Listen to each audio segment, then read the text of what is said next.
10, 20, 70. 10%, mababasa natin yan sa Bible, Malakay 3:10. Tithes offering natin is 10%. 20% bayad mo sa sarili mo, doble ng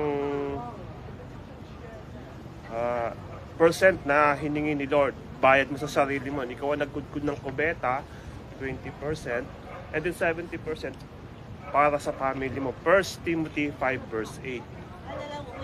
So, kung gagawin mong, kung isusuma total mo, 10% kay Lord, 20% sa sarili mo, 70% para sa family mo, overall, 90% na yung mapupunta sa'yo, di ba? Kung logic lang ang paiiralin mo. So, napakabuti ni Lord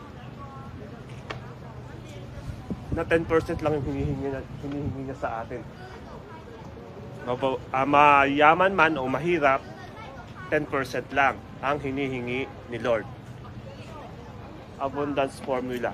Kung meron mang tao na umuutang sa'yo,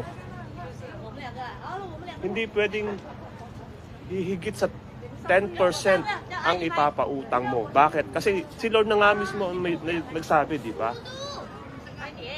Kung anong trinato mo sa kapwa mo, yun na din ang naging trato mo sa akin, sabi ni Jesus. So, 10%, wag natin kakalimutan mga kapwa ko OFW.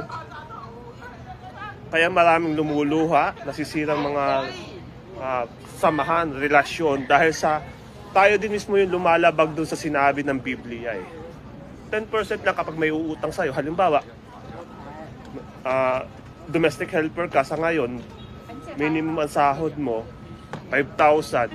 May umutang sa'yo, hindi pwedeng hihigit sa 500 ang pwede mong ipautang. Bakit? Kasi 10% lang. Sana po ay may natutunan tayo ngayon sa interpretation natin ng abundance formula ni Brother Bo Sanchez, 10, 20, 70. Maraming salamat po and good night. Ako po ang inyong Kuya X dito sa Hong Kong.